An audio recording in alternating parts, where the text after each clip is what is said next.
আমরা বারবার বলেছিলাম, এই আওয়ামী জালেম সরকার, তোমরা যেভাবে আজকে বাংলাদেশের ভিতরে নিরীহ মানুষদেরকে এবং আমার কমল হৃদয়ের আমার সন্তানদেরকে যেভাবে পাখির মতো গুলি করে হত্যা করছো, তোমরা যত বড় খুনি জালেম ফিরআউনের মস্তক হোক, এমন একটা সময় আসবে ভেঙ্গে চুরমার হয়ে সমুদ্রে নিক্ষিপ্ত হবে।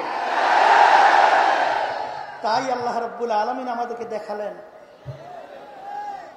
গ্রামে একটা কথা আছে, পচা শামুকে পা কেটে যায়। এত ছোট্ট একটা ঘটনা, এর মাধ্যমে এই ফিরআউনের মস্তক হবে চিন্তাও করা যায় না। এর মাধ্যমে আমি একটা আগাম বার্তা দিতে চাই যে বর্তমান যারা কেয়ারটেকার সরকার রয়েছেন, অন্তর্বর্তীকালীন সরকার রয়েছেন, আমরা আপনাদেরকে ধন্যবাদ জানাই, কিন্তু ইতিহাস ভুলবেন না, দেশের মানুষের আশা আকাঙ্ক্ষার কথা ভুলবেন না। আপনারা যে আমার ভাইরা, আমার যে ছেলেরা, আমার যে মেয়েরা রক্ত দিয়েছে, তাদের রক্তের ইতিহাস আপনারা ভুলবেন না। দেশকে সুন্দর করবেন, জনগণের অধিকারকে ফিরিয়ে দেবেন। সাথে সাথে আপনারা কাজ করতে গিয়ে, আপনাদের দায়িত্ব পালন করতে গিয়ে যদি ন্যায়ের পক্ষে, দেশের পক্ষে, আজকে জনগণের পক্ষে, ইসলামের পক্ষে যদি আপনাদের কাজ থাকে, ইসলামী আন্দোলন বাংলাদেশ আপনাদের সাথে, বাংলাদেশের সর্বস্তরের জনগণ আপনাদের সাথে থাকবে। কোন ফিরাউন আপনাদের তাড়াতে লড়াতে সবাই পারবে।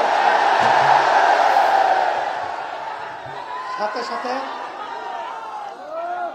আমি বিশেষ করে ইসলামী আন্দোলন বাংলাদেশ এবং তার সমস্ত সহযোগী সংগঠন, আপনারা এই অন্যায়ের বিরুদ্ধে, খুনিদের বিরুদ্ধে, জালেমদের বিরুদ্ধে যে ভূমিকা রেখেছেন, আমি অসংখ্য ধন্যবাদ আপনাদেরকে জানাই। আমি কল্পনাও করতে পারি নাই যে আপনারা এইভাবে স্বতঃস্ফূর্তভাবে অন্যায়কে প্রতিহত করার জন্য, খুনিদের বিরুদ্ধে, জালেমদের বিরুদ্ধে এরকম বুক পেতে গুলি দিয়ে আজকে ন্যায়ের পক্ষে, ইসলামের পক্ষে অবস্থান নেবেন। এটা আমাদেরকে আশার আলো জাগিয়েছে। এই বাংলাদেশের মধ্যে আর অন্যায়কারীরা কখনোই এখানে ঠাঁই পাবে না ইনশাআল্লাহ।